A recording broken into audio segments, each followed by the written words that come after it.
माननीय सदस्यगण,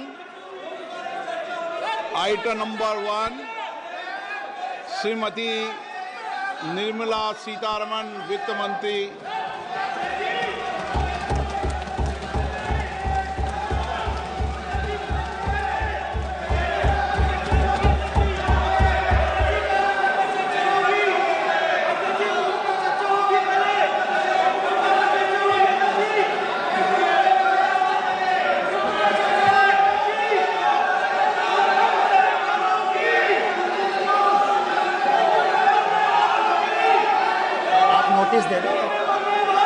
सदस्यगण, बजट के बाद राज्यपाल अभिभाषण में आपको पर्याप्त दूंगा। मेरा आपसे निवेदन है, नहीं माननीय अखिलेश जी, आपने संसद की मर्यादा को आप बना के रखें। कभी बजट भाषण के अंदर इस तरीके का नहीं हुआ, ये उचित नहीं है, ये उचित नहीं है।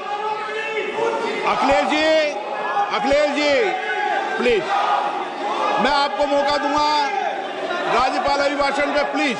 नो, ये तरीका ठीक नहीं है। नो,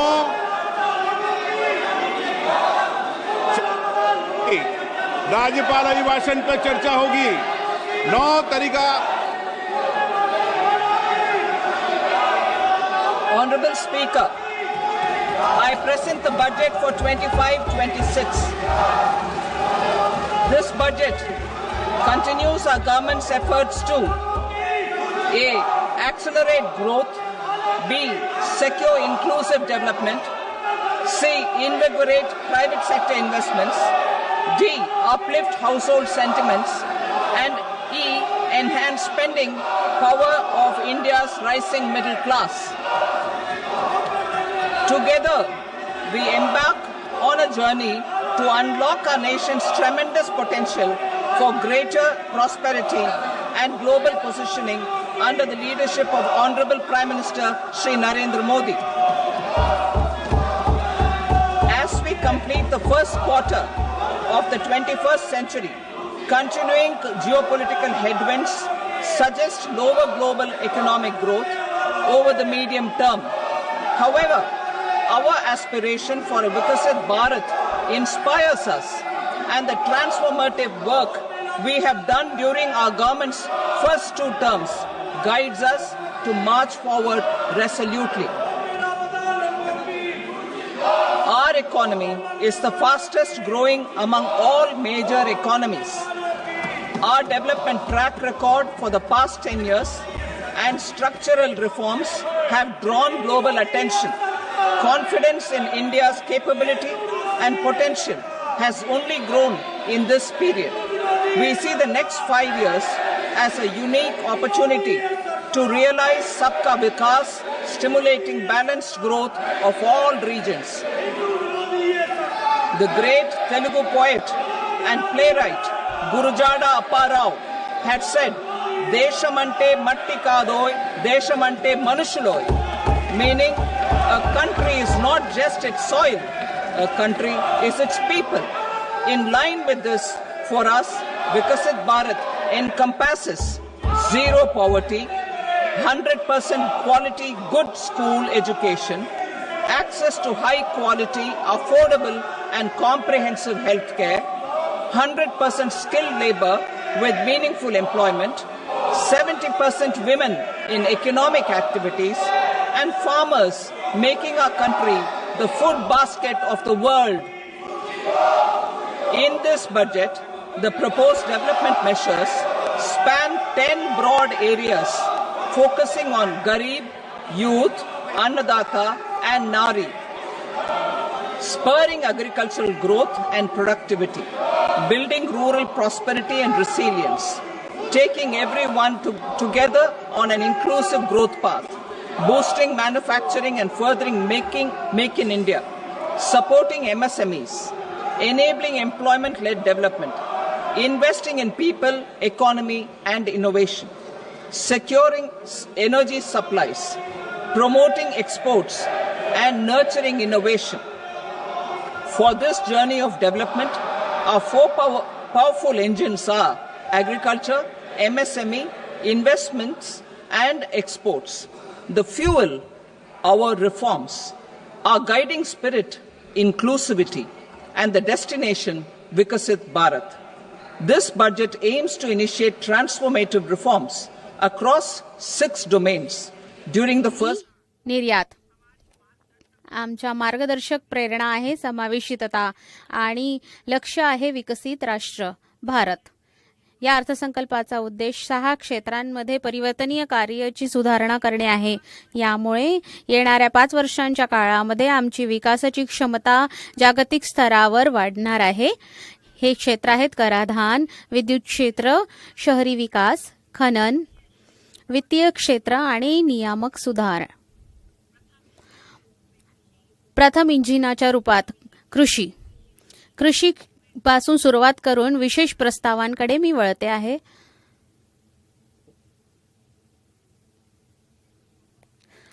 पंतप्रधान धनधान्य कृषी योजना, विकासशील कृषी जिल्हा कार्यक्रम, आकांक्षी जिल्हा कार्यक्रमच्या सफलतेने प्रेरणा घेत आमच्या सरकारने राज्यांच्या भागीदारीवरून प्रधानमंत्री धनधान्य योजनेचे शुभारंभ करणार आहे.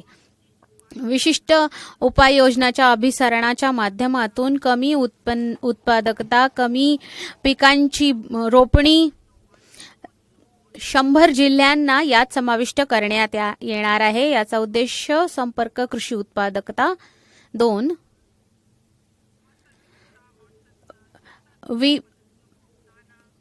पीक विविधता 3, पंचायत आणि ब्लॉक स्तरावर पिकांच्या कापणीनंतर भांडारण वाढवणे आणि 5, दृढ अवधी आणि लघु अवधीच्या ऋण उपलब्धतेला सुविधाजनक बनवणे. या कार्यक्रमाने 1.7 कोटी शेतकऱ्यांना मदत मिळण्याची शक्यता आहे.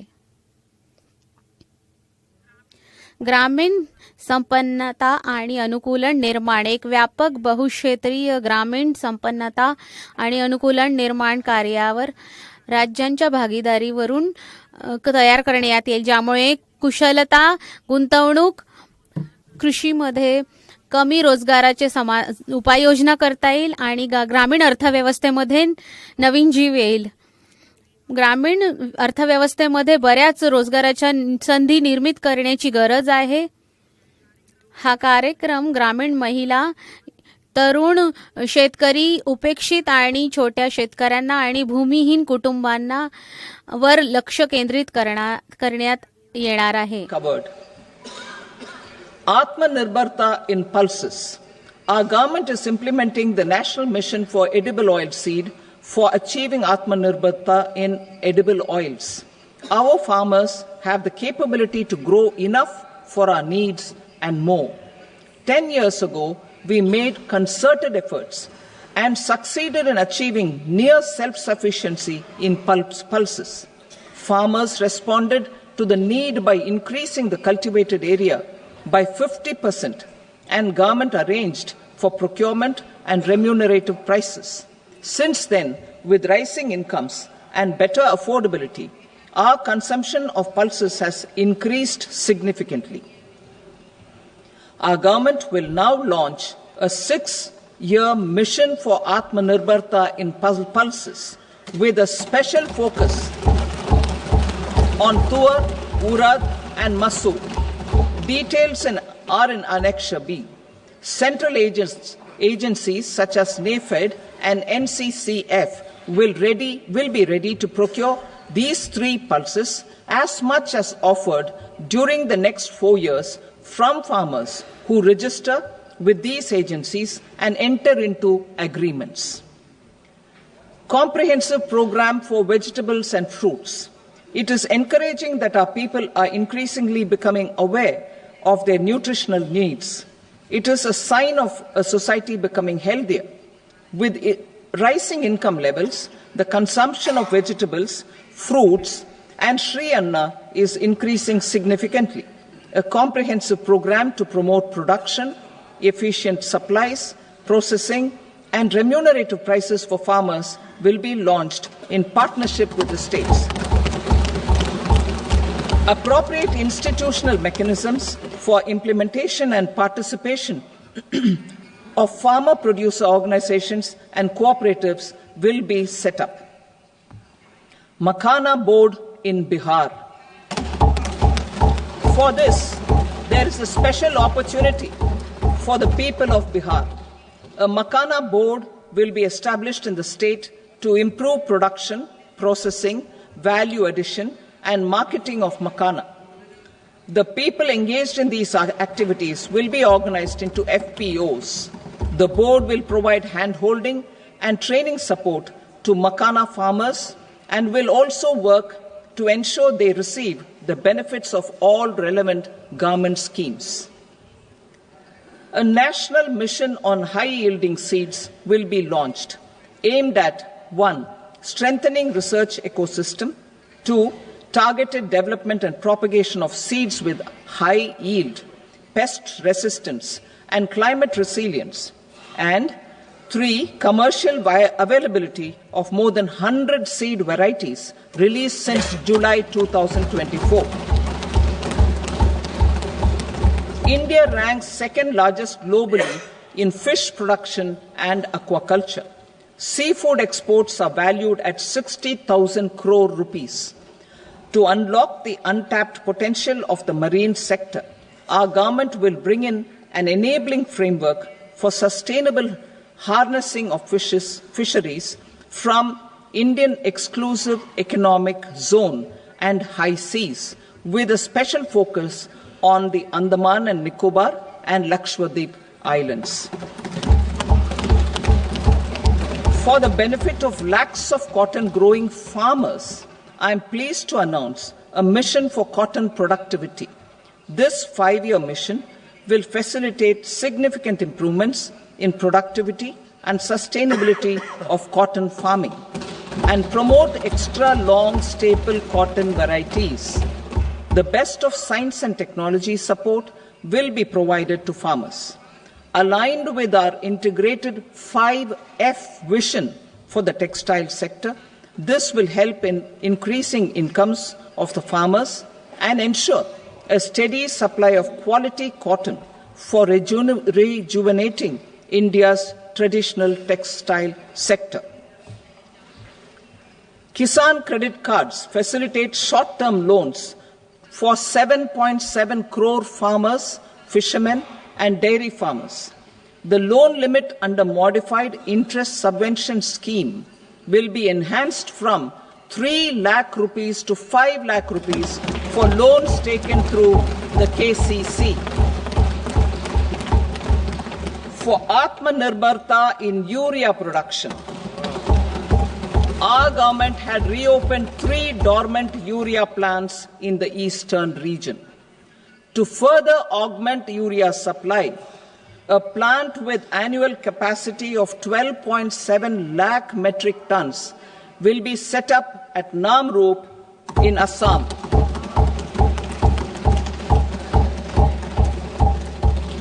India Post, with 1.5 lakh rural post offices, complemented by the India Post Payment Bank and a vast network of 2.4 lakh Dak Sevaks, will be repositioned to act as a catalyst for the rural economy. Details are at Annexure C. India Post will also be transformed as a large public logistics organization. This will meet the rising needs of Vishwakarmas, new entrepreneurs, women, self-help groups, MSMEs, and the large business organizations.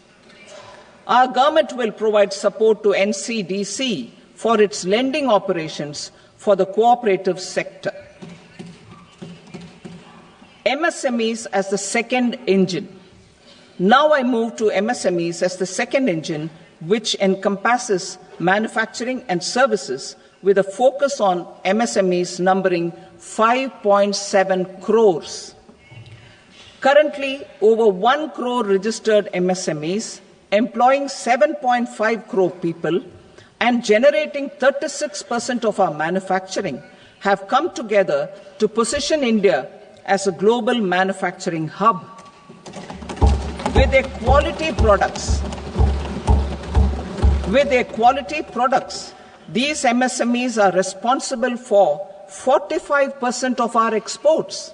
To help them achieve higher efficiencies of scale, technological upgradation, and better access to capital, the investment and turnover limits for classification of all MSMEs will be enhanced to 2.5 and 2 times respectively. This will give them the confidence to grow and generate employment for our youth. The details are given in Annexure D. To improve access to credit, the credit guarantee cover will be enhanced.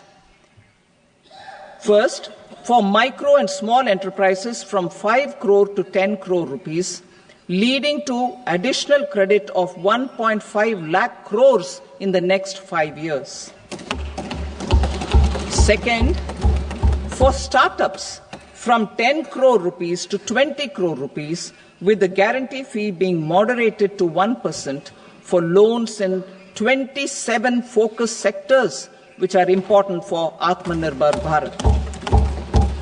And for well-run exporter MSMEs, for term loans up to 20 crore rupees. Also for the micro enterprises, we will introduce customized credit cards with a 5 lakh rupee limit for micro enterprises registered on Udyam portal. In the first year, 10 lakh such cards will be issued. Fund of funds for startups.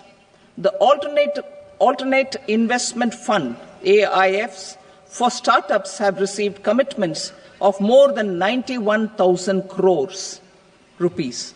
These are supported by the fund of funds set up with the Government of India's contribution of 10,000 crore rupees. Now, a new fund of funds with expanded scope and a fresh contribution of another 10,000 crore rupees will be set up. A new scheme will be launched for 5 lakh women, scheduled castes and scheduled tribes, first-time entrepreneurs. This will provide term loans up to 2 crore rupees during the next 5 years. The scheme will incorporate lessons from the successful Stand Up India scheme. Online capacity building for entrepreneurship and managerial skills will also be organized. Measures for labor-intensive sectors. To promote employment and entrepreneurship opportunities in labor-intensive sectors, our government will undertake specific policy and facilitation measures. To enhance the productivity, quality, and competitiveness of India's footwear and leather sector, a focus product scheme will be implemented. The scheme will support design capacity, component manufacturing, and machinery required for production of non-leather quality footwear, besides the support for leather footwear and products. The scheme is expected to facilitate employment for 22 lakh persons, generate over 4 lakh crore rupees, and exports of over 1.1 lakh crore rupees. Measures for the toys sector. Building on the National Action Plan for Toys, we will implement a scheme to make India a global hub for toys.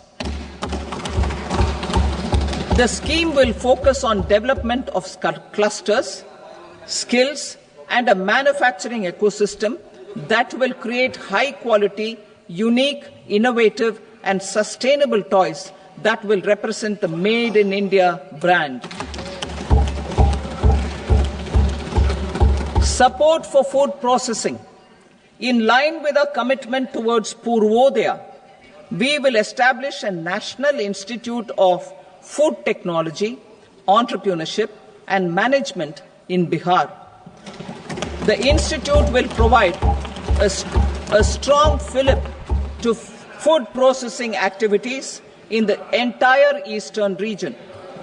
This will result in 1. Enhanced income for the farmers through value addition to their produce, and 2, skilling entrepreneurship and employment opportunities for the youth. Manufacturing mission, furthering Make in India. Our government will set up a national manufacturing mission covering small, medium and large industries for furthering Make in India by providing policy support, execution roadmaps, governance and monitoring framework for central ministries and states. Details are in Annexure E. Given our commitment to climate-friendly development, the mission will also support clean tech manufacturing. This will aim to improve domestic value addition and build our ecosystem for solar PV cells, EV batteries, motors and controllers, electrolyzers, wind turbines, very high voltage transmission equipment and grid-scale batteries. Investment as the third engine. Now I move to investment as the third engine, which encompasses investing in people, investing in the economy, and investing in innovation. Investing in people. Saksham Anganwadi and Poshan 2.0.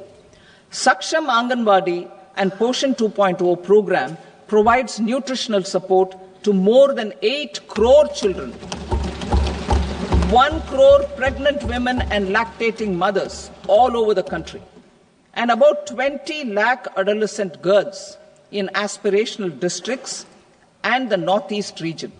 The cost norms for these nutritional support will be enhanced appropriately. Atal Tinkering Labs.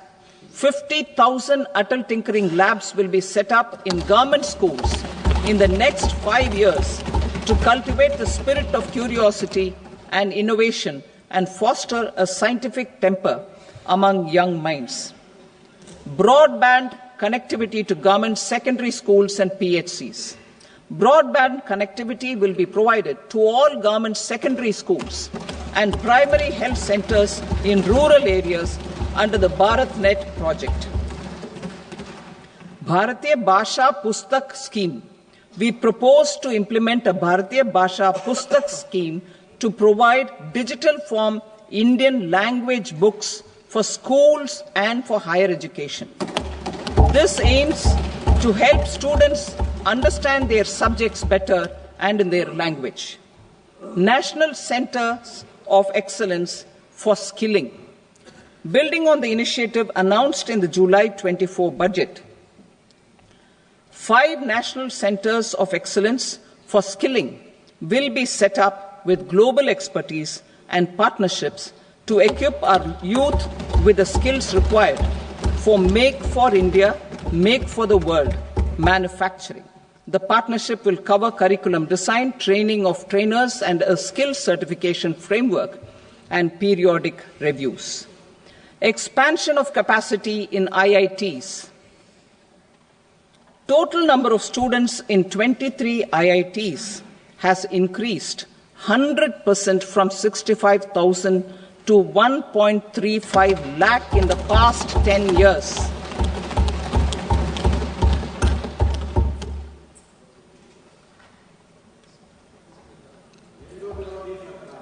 Additional infrastructure will be created in the 5 IITs started after 2014 to facilitate education for 6,500 more students.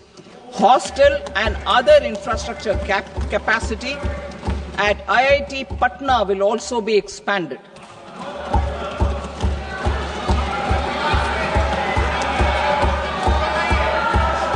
Center of Excellence.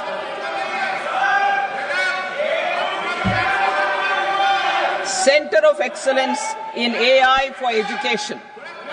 I had announced 3 centers of excellence in artificial intelligence for agriculture, health, and sustainable cities in 2023. Now a center of excellence in artificial intelligence for education will be set up with a total outlay of 500 crores. Expansion of medical education. Our government has added almost 1.1 lakh undergraduate and postgraduate medical education seats in 10 years, an increase of 130%. In the next year, 10,000 additional seats will be added in medical colleges and hospitals towards the goal of adding 75,000 seats in the next 5 years.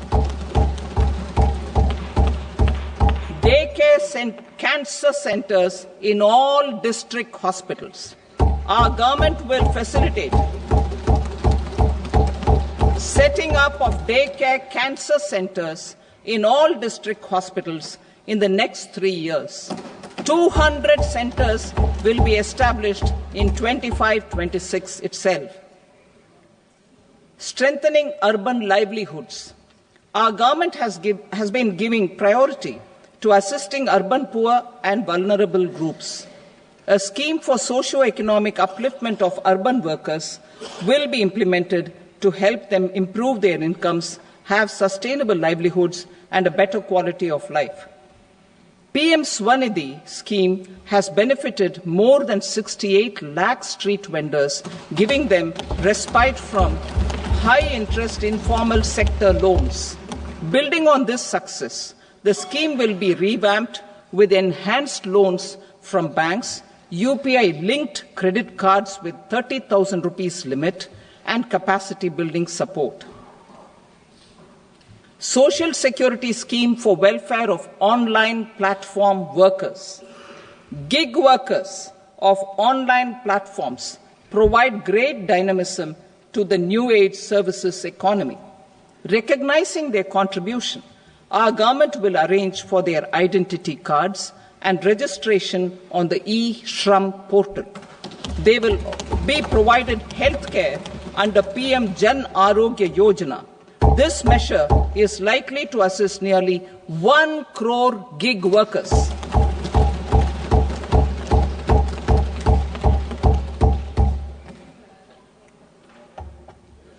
Investing in the economy. Public-private partnership in infrastructure. Each infrastructure-related ministry will come up with a 3-year pipeline of projects that can be implemented in PPP mode. States will also be encouraged to do so and can seek support from the India Infrastructure Project Development Fund, which is a scheme to prepare PPP proposals. Support to states for infrastructure. An outlay of 1.5 lakh crore is proposed for the 50-year interest-free loans to states for capital expenditure and incentives for reforms. Building on the success of the first asset monetization plan announced in 2021, the second plan for 2025 to 30 will be launched to plow back capital of 10 lakh crore in new projects. Regulatory and fiscal measures will be fine-tuned to support the plan. Jal Jeevan Mission. Since 2019, 15 crore households representing 80% of India's rural population have been provided access to portable tap water connections. To achieve 100% coverage, I am pleased to announce the extension of this mission until 2028 with an enhanced total outlay. The mission's focus will be on the quality of infrastructure and O&M of rural piped water supply schemes through Jan Bhagidari. A separate MOU or separate MOUs will be signed with the states and union territories to ensure sustainability and citizen-centric water services delivery. Urban sector reforms. Building on the July budget proposals, urban sector reforms related to governance, municipal services, urban land and planning will be incentivized. Urban Challenge Fund. The government will set up an Urban Challenge Fund of 1 lakh crore rupees to implement the proposals for cities as growth hubs. creative redevelopment of cities, and for water and sanitation purposes announced in the July budget. This fund will finance up to 25% of the cost of bankable projects, with a stipulation that at least 50% of the cost is funded from bonds, bank loans, and PPPs. An allocation of 10,000 crore is proposed in 2025-26. Power sector reforms. We will incentivize electricity distribution reforms and augmentation of intra-state transmission capacity by states. This will improve financial health and capacity of electricity companies. Additional borrowing of 0.5% of GSDP will be allowed to states contingent on these reforms. Nuclear energy mission for Vikasit Bharat. Development of at least 100 gigawatt of nuclear energy by 2047 is essential for our energy transition efforts. For an active partnership with the private sector towards this goal, amendments to the Atomic Energy Act and the Civil Liability for Nuclear Damage Act will be taken up. A nuclear energy mission for research and development of small modular reactors with an outlay of 20,000 crore will be set up. At least 5 indigenously developed small modular reactors will be operationalized by 2033. Shipbuilding. The shipbuilding financial assistance policy will be revamped to address cost disadvantages. This will also include credit notes for shipbreaking in Indian yards to promote the circular economy. Large ships above a specified size will be included in the infrastructure harmonized master list. Shipbuilding clusters will be facilitated to increase the range, categories, and capacity of ships. This will include additional infrastructure, facilities, skilling, and technology to develop the entire ecosystem. Maritime Development Fund. For long-term financing for the maritime industry, a Maritime Development Fund with a corpus of 25,000 crore rupees will be set up. This will be for distributed support and promoting competition. This will have up to 49% contribution by the government, and the balance will be mobilized from ports and from private sector. UDAN regional connectivity schemes. UDAN has enabled 1.5 crore middle-class people to meet their aspirations for speedier travel. The scheme has connected 88 airports, and operationalized 619 routes.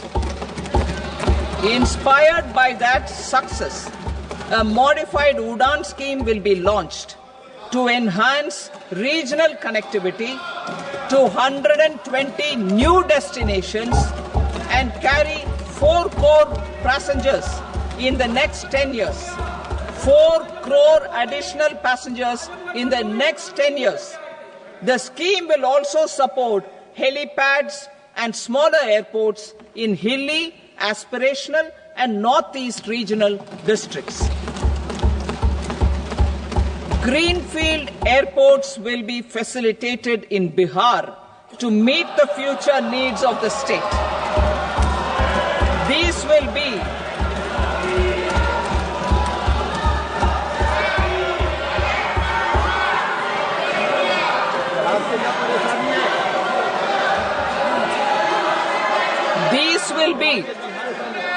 These will be in addition to the expansion of the capacity of Patna Airport and a brownfield airport in Beta.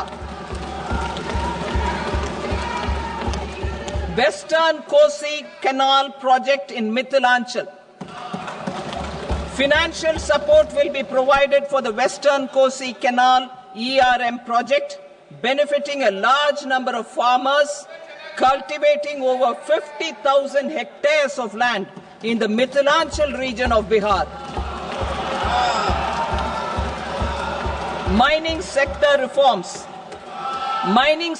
reforms, including those for minor minerals, will be encouraged through sharing of best practices and institutions of a state mining index. A policy for recovery of critical minerals from tailings will be brought out. Under the special window for affordable and mid-income housing, SWAMI, 50,000 dwelling units in stressed housing projects have been completed and keys handed over to home buyers. Another 40,000 units will be completed in 2025, further helping middle-class families who were paying EMIs on loans taken for apartments while also paying rent for their current dwellings. Building on this success, SWAMI Fund 2 will be established as a blended finance facility with contribution from the government, banks and private investors. This fund of 15,000 crore rupees will aim for expeditious completion of another 1 lakh units. PM Gati Shakti data for private sector. For furthering PPPs and assisting the private sector in project planning, access to relevant data and maps from the PM Gati Shakti portal will be provided. Tourism for employment-led growth. Top 50 tourist destination sites in the country will be developed in partnership with states through a challenge mode. Land for building key infrastructure will have to be provided by the states.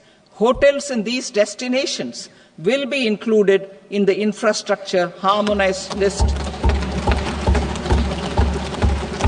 The following measures will be taken for facilitating employment-led growth. Organizing intensive skill development programs for our youth, including in institutes of hospitality management. Providing mudra loans for homestays. Improving ease of travel and connectivity to tourist destinations. Providing performance-linked incentives to states for effective destination management, including tourist amenities, cleanliness, and marketing efforts. And introducing streamlined e-visa facilities along with visa fee waivers for certain tourist groups. Continuing with the emphasis on places of spiritual and religious significance, in the July budget, there will be a special focus on destinations related to the life and times of Lord Buddha. Medical tourism and heal in India. Medical tourism and heal in India will be promoted in partnership with the private sector, along with capacity building and easier visa norms. Investing in innovation. To implement private sector-driven research, development and innovation initiatives announced in the July budget, I am now allocating 20,000 crore rupees for this purpose. A deep tech fund of funds will also be explored to catalyze the next generation startups as a part of this initiative. In the next 5 years, under the PM Research Fellowship Scheme, we will provide 10,000 fellowships for technological research in IITs and IISc with enhanced financial support. The second gene bank with 10 lakh germplasm lines will be set up for future food and nutritional security. This will provide conservation support to both public and private sectors for genetic resources. We will start a national geospatial mission to develop foundational geospatial infrastructure and data. Using PM Gati Shakti, this mission will facilitate modernization of land records, urban planning, and design of infrastructure projects. A Gyan Bharatam mission for survey, documentation, and conservation of our manuscript heritage with academic institutions, museums, libraries, and private collectors will be undertaken to cover more than 1 crore manuscripts. We will set up a national digital repository of Indian knowledge systems for knowledge sharing. Now I move to exports as the fourth engine. We will set up an export promotion mission with sectoral and ministerial targets driven jointly by the Ministries of Commerce, MSME, and Finance.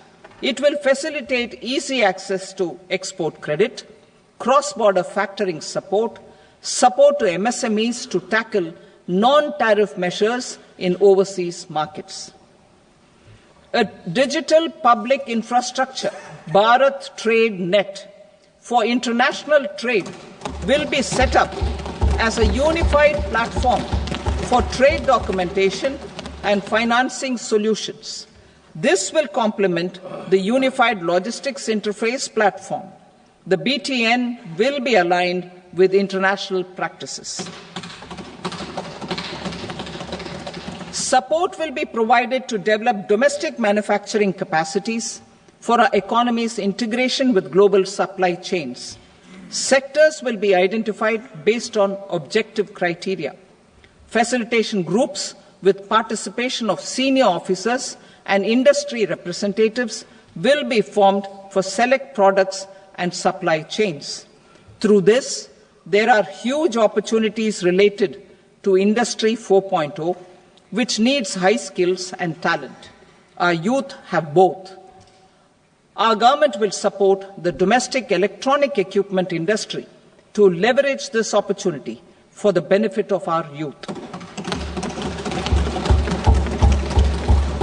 A national framework will be formulated as guidance to states for promoting global capability centers in emerging Tier 2 cities.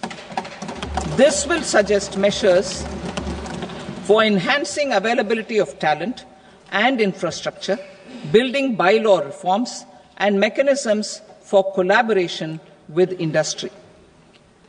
Our government will facilitate upgradation of infrastructure and warehousing for air cargo, including high-value perishable horticultural produce.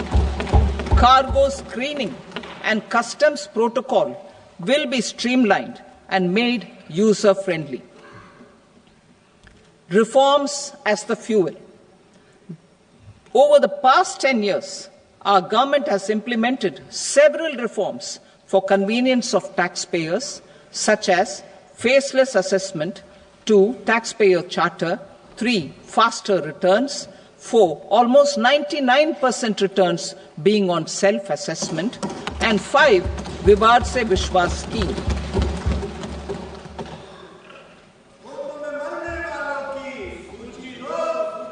Continuing these efforts, I reaffirm the commitment of the tax department to trust first, scrutinize later. I also propose to introduce the new income tax bill next week. I will detail the indirect tax reforms and changes in direct taxes in Part B. Financial sector reforms. The FDI limit for the insurance sector will be raised from 74 to 100%. This enhanced limit will be available for those companies which invest the entire premium in India. The current guardrails and conditionalities associated with foreign investment will be reviewed and simplified. The services of India Post Payment Bank will be deepened and expanded in rural areas. NABFID will set up a partial credit enhancement facility for corporate bonds for infrastructure. Public sector banks will develop Grameen Credit Score framework to serve the credit needs of SHG members and people in rural areas. A forum for regulatory coordination and development of pension products will be set up. To implement the earlier announcement on simplifying the KYC processes, the revamped Central KYC Registry will be rolled out in 2025. We will also implement a streamlined system for periodic updating. Requirements and procedures for speedy approval of company mergers will be rationalized. The scope for fast-track mergers will also be widened and the process made simpler. As proposed in the interim budget, we signed bilateral investment treaties with 2 countries in 2024 to encourage sustained foreign investment, and in the spirit of First Develop India, the current model BIT will be revamped and made more investor-friendly. In the last 10 years, in several aspects, including financial and non-financial, our government has demonstrated a steadfast commitment to ease of doing business. We are determined to ensure that our regulations must keep up with technological innovations and global policy developments. A light-touch regulatory framework based on principles and trust will unleash productivity and employment. Through this framework, we will update regulations that were made under old laws. To develop this modern, flexible, people-friendly and trust-based regulatory framework appropriate for the 21st century, I propose 4 specific measures. A high-level committee for regulatory reforms will be set up for a review of all non-financial sector regulations, certifications, licenses, and permissions. The committee will be expected to make recommendations within a year. The objective is to strengthen trust-based economic governance and take transformational measures to enhance ease of doing business, especially in matters of inspection and compliances. States will be encouraged to join in this endeavour. An investment friendliness index of states will be launched in 2025 to further the spirit of competitive, cooperative federalism. Under the Financial Stability and Development Council, a mechanism will be set up to evaluate impact of the current financial regulations and subsidiary instructions. It will also formulate a framework to enhance their responsiveness and development of the financial sector. In the Jan Vishwas Act 2023, more than 180 legal provisions were decriminalized. Our government will now bring up the Jan Vishwas Bill 2.0 to decriminalize more than 100 provisions in various laws. I now move to fiscal policy. In the July budget, I had committed to staying the course for fiscal consolidation. Our endeavour will be to keep the fiscal deficit each year such that central government debt remains on a declining path as a percentage of the GDP. The roadmap for the next 6 years has been detailed in the FRBM statement. Revised estimates for 2024-25. The revised estimate of the total receipts other than borrowings is 31.47 lakh crore rupees, of which the net tax receipts are 25.57 lakh crore rupees. The revised estimate of the total expenditure is 47.16 lakh crore rupees, of which the capital expenditure is about 10.18 lakh crore rupees. The revised estimate of the fiscal deficit is 4.8% of the GDP. Budget estimates for 25-26. Coming to 25-26, the total receipts other than borrowings and total expenditure are estimated at 34.96 lakh crore rupees and 50.65 lakh crore rupees respectively. The net tax receipts are estimated at 8.37 lakh crore rupees. The fiscal deficit is estimated to be 4.4% of GDP.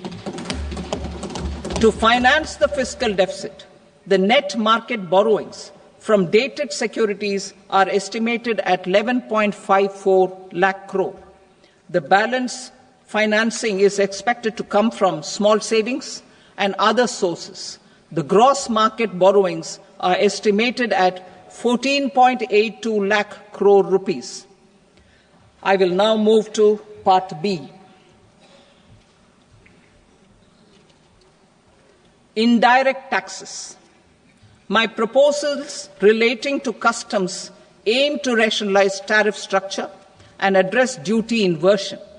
These will also support domestic manufacturing and value addition, promote exports, facilitate trade, and provide relief to common people. Rationalization of customs tariff structure for industrial goods. As a part of comprehensive review of customs rate structure announced in July 2024 budget, I propose to 1. Remove 7 tariff rates. This is over and above the 7 tariff rates removed in 23-24 budget. After this, there will be only 8 remaining tariff rates, including 0 rate. 2. Apply appropriate cess to broadly maintain effective duty incidence, except on a few items where such incidence will reduce marginally. 3. Levy not more than 1 cess or surcharge. Therefore, I propose to exempt social welfare surcharge on 82 tariff lines that are subject to a cess. I shall now take up sector-specific proposals. To provide relief to patients, particularly those suffering from cancer, rare diseases, and other severe chronic diseases, I propose to add 36 life-saving drugs and medicines to the list of medicines fully exempted from basic custom duty.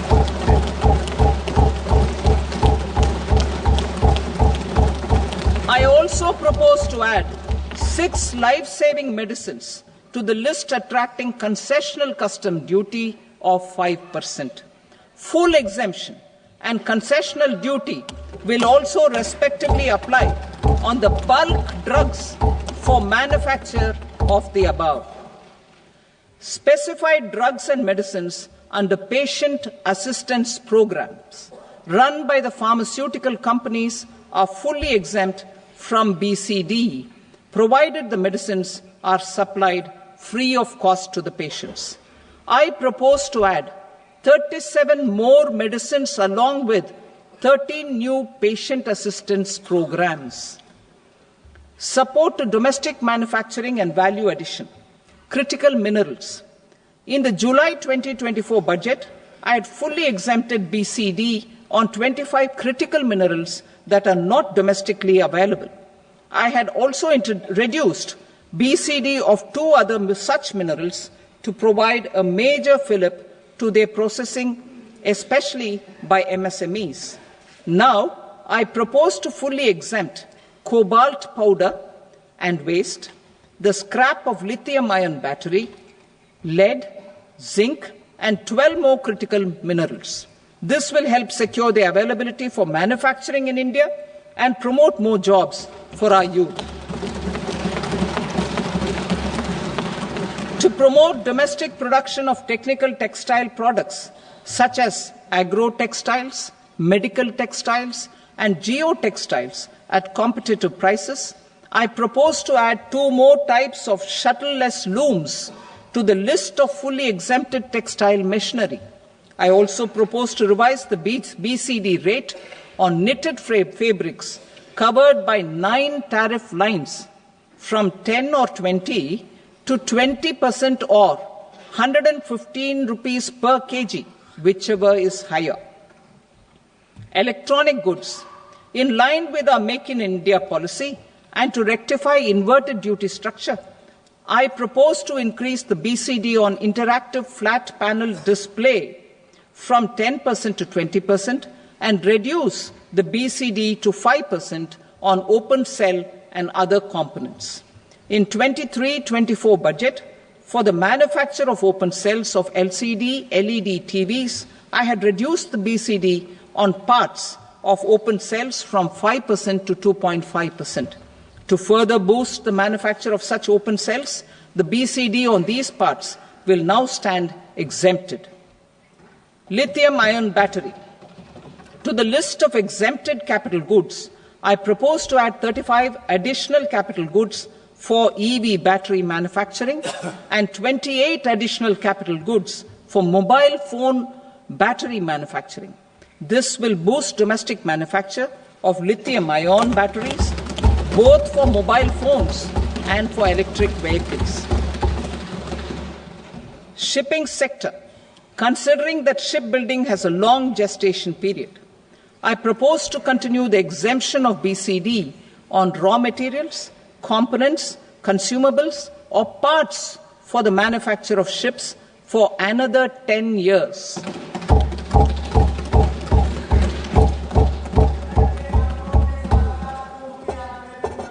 I also propose the same dispensation for shipbreaking to make it more competitive. Telecommunication. To prevent classification disputes, I propose to reduce the BCD from 20% to 10% on carrier-grade Ethernet switches to make it at par with non-carrier-grade Ethernet switches. Export promotion. To facilitate exports of handicrafts, I propose to extend the time period for export from 6 months to 1 year, further extendable by another 3 months if required. I also propose to add 9 items BCD on wet blue leather to facilitate imports for domestic value addition and employment.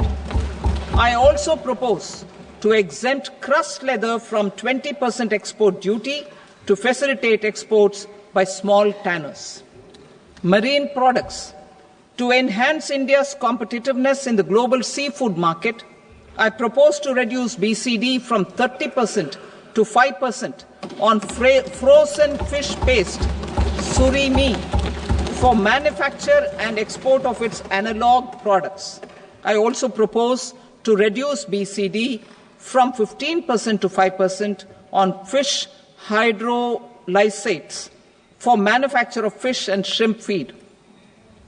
In July 2024 budget, to promote development of domestic MROs for aircraft and ships, I had extended the time limit for export of foreign origin goods that were imported for repairs from 6 months to 1 year and further extendable by 1 year. I now propose to extend the same dispensation for railway goods. Time limit for provisional assessment.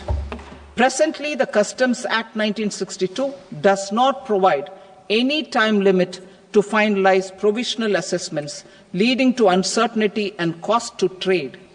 As a measure of promoting ease of doing business, I propose to fix a time limit of 2 years, extendable by a year, for finalizing the provisional assessment.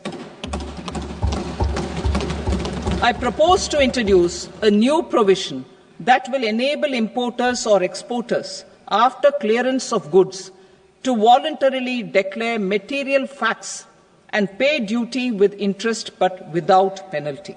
This will incentivize voluntary compliance. However, this will not apply in cases where department has already initiated audit or investigation proceedings. For industry to better plan their imports, I propose to extend the time limit for the end use of imported inputs in the relevant rules from 6 months to 1 year. This will provide operational flexibility in view of cost and uncertainty of supply. Further, such importers will now have to file only quarterly statements instead of a monthly statement.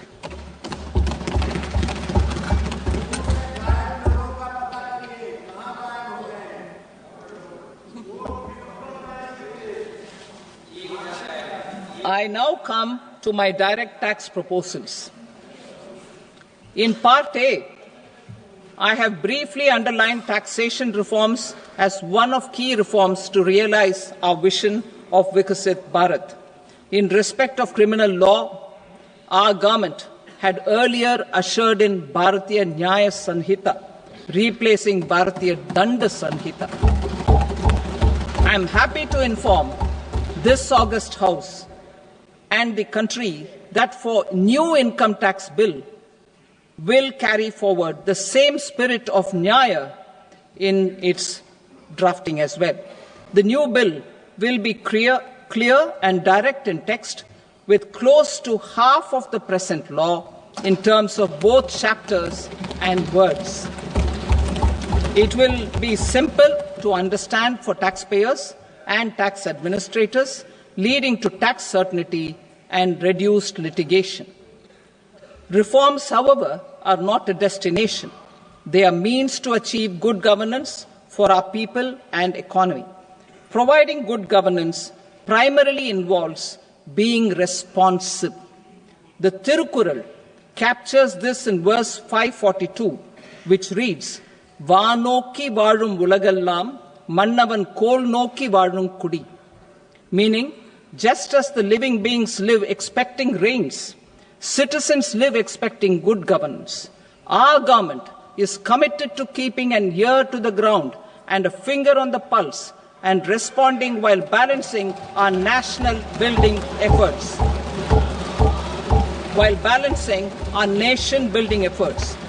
The following measures will detail just how our government will, under the guidance of PM Modi, has taken steps to understand and address.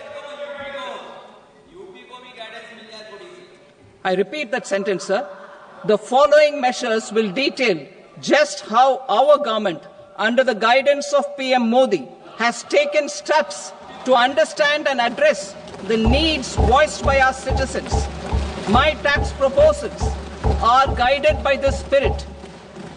The objectives of my proposals are as follows: personal income tax reforms with special focus on middle class, rationalization of TDS and TCS for easing difficulties, encouraging voluntary compliance, reducing compliance burden, ease of doing business, employment and investment. I will come to my proposal on personal income tax towards the end. TDS and TCS, rationalization for easing difficulties. I propose to rationalize tax deduction at source, TDS, by reducing the number of rates and thresholds above which TDS is deducted. Further, threshold amounts for tax deduction will be increased for better clarity and uniformity. The limit for tax deduction on interest for senior citizens is being doubled from the present 50,000 rupees to 1 lakh rupees. Similarly, the annual limit of 2.40 lakh rupees for TDS on rent is being increased to 6 lakh rupees. This will reduce the number of transactions liable to TDS, thus benefiting small taxpayers receiving small payments. The threshold to collect tax at source, the TCS, on remittances under RBI's liberalized remittance scheme, the LRS, is proposed to be increased from 7 lakh to 10 lakhs. I also propose to remove TCS on remittances for education purposes, where such remittances is out of a loan taken from a specified financial institution. Both TDS and TCS are being applied on any transaction related to sale of goods. To prevent such compliance difficulties, I propose to omit the TCS. I also propose that the provisions of the higher TDS deduction will now apply only in non-PAN cases. In July 2024, the delay for payment of TDS up to the due date of filing statement was decriminalized. I propose to provide the same relaxation to TCS provisions as well. The government under the leadership of Prime Minister Modi believes in Sabka Saath, Sabka Vikas, Sabka Vishwas and Sabka Prayas. In line with this, we brought in updated return facility in 2022 for voluntary compliance by taxpayers who had omitted to report their correct income. Our trust in taxpayers was proved right. Nearly 90 lakh taxpayers voluntarily updated their incomes by paying additional tax. Taking this trust further, I now propose to extend the time limit to file updated returns for any assessment year from the current limit of 2 years to 4 years.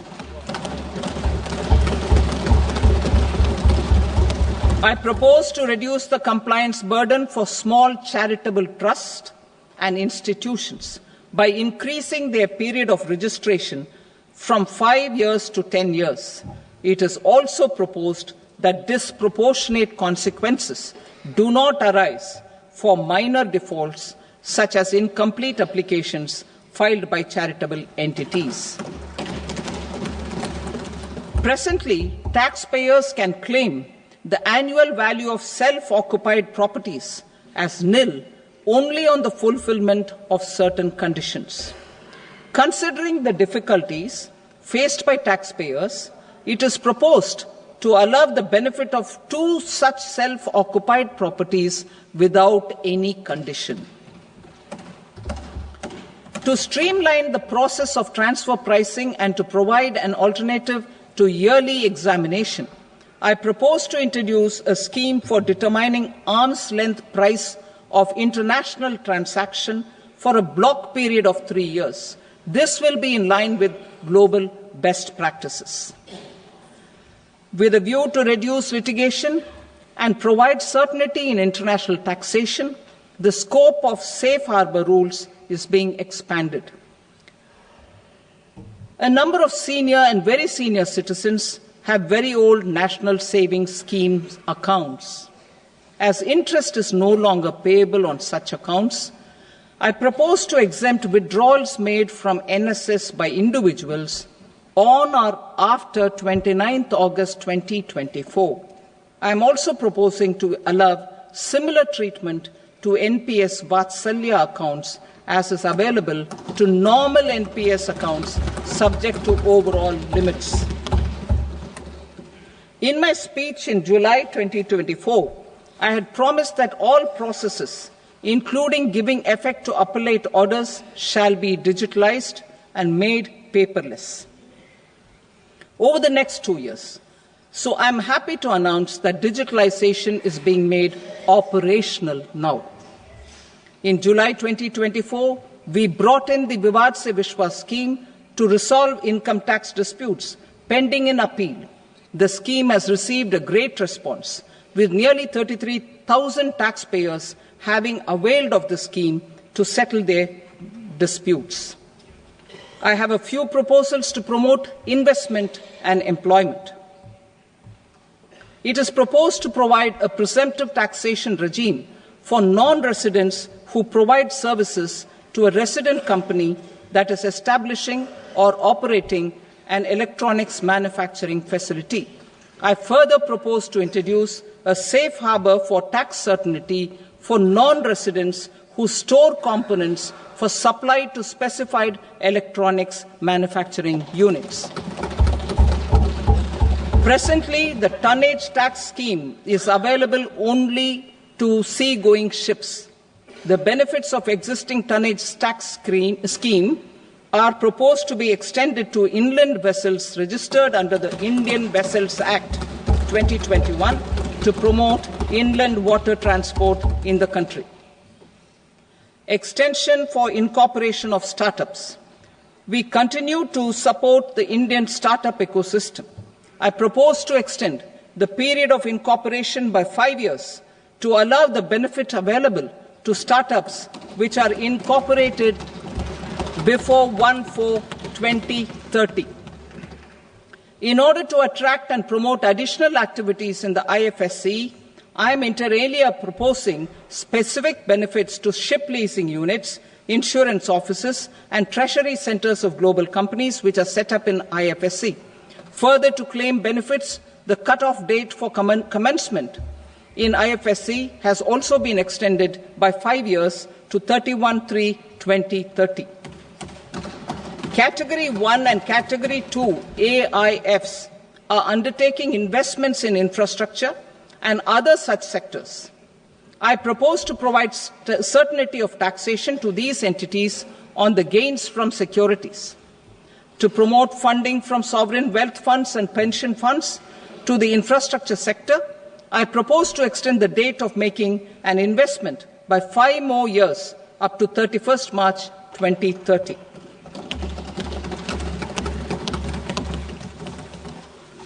Personal income tax reforms with special focus on middle class. Democracy, demography, and demand are the key support pillars in our journey towards Vikasit Bharat. The middle class provides strength for India's growth. This government, under the leadership of Prime Minister Modi, has always believed in the admirable energy and ability of the middle class in nation building. In recognition of their contribution,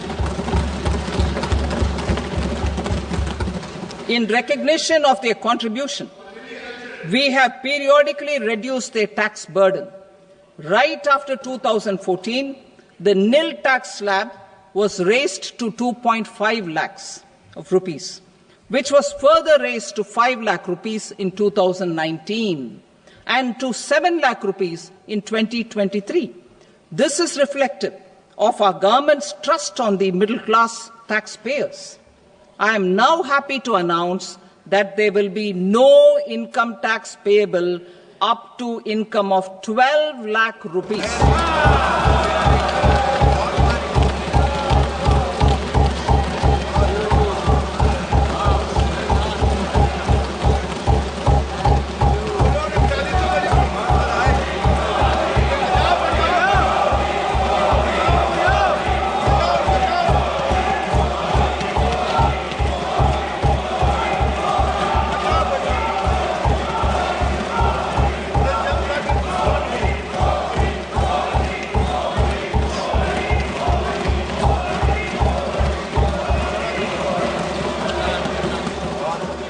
So, average income of 1 lakh per month, other than the special rate income such as capital gains, under the new regime. This limit will be 12.75 lakh for salaried taxpayers due to the standard deduction of 75,000. Slabs and rates are being changed across the board to benefit all taxpayers. The new structure will substantially reduce the taxes of the middle class and leave more money in their hands, boosting household consumption, savings, and investment. In the new tax regime, I propose to revise tax rate structures as follows: 0 to 4 lakh rupees nil, 4.8 lakh rupees to 4 to 8 lakh rupees 5%, 8 to 12 lakh rupees 10%, 12 to 16 lakh rupees 15%, 16 to 20 lakh rupees 20%, 20 to 24 lakh rupees 25%, and above 24 lakh rupees 30%. To taxpayers up to 12 lakh of normal income, other than special rate income such as capital gains. I read that again. To taxpayers up to 12 lakh of income, other than special rate income such as capital gains, tax rebate is being provided in addition to the benefit due to slab rate reduction in such a manner that there is no tax payable by them. The total tax benefit of slab rate changes and rebate at different income levels can be illustrated with a few examples. A taxpayer in the new regime with an income of 12 lakh rupees will get a benefit of 80,000 rupees in tax, which is 100% of tax payable as per the existing rates. A person having income A person having income of 18 lakh rupees will get a benefit of 70,000 rupees in tax. That is 30% of tax payable as per existing rates. A person with an income of 25 lakh gets a benefit of 1,10,000 rupees, that is 25% of his tax payable as per existing rates. Details of my tax proposals are given in the annexure. As a result of these proposals, Honourable Speaker, sir, revenue of about 1 lakh crore in direct taxes and 2,600 crores in indirect taxes will be foregone. Mr. Speaker, sir, with this, I commend the budget to this august House.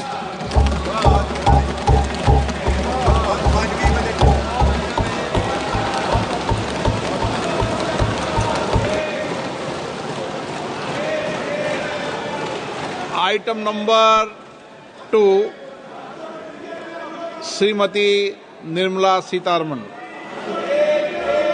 Sir, with your permission, I rise to lay on the table the following statements under Section 3(1) of the Fiscal Responsibility and Budget Management Act 2003. Medium-term fiscal policy cum fiscal policy strategy statement and macroeconomic framework statement. Item number 3, Shrimati Nirmala Sitharaman. Sir, with your permission, I rise to move for leave to introduce the Finance Bill 2025. प्रश्न ये है कि विधेयक को पुनर्स्थापित करने की अनुमति प्रदान की जाए.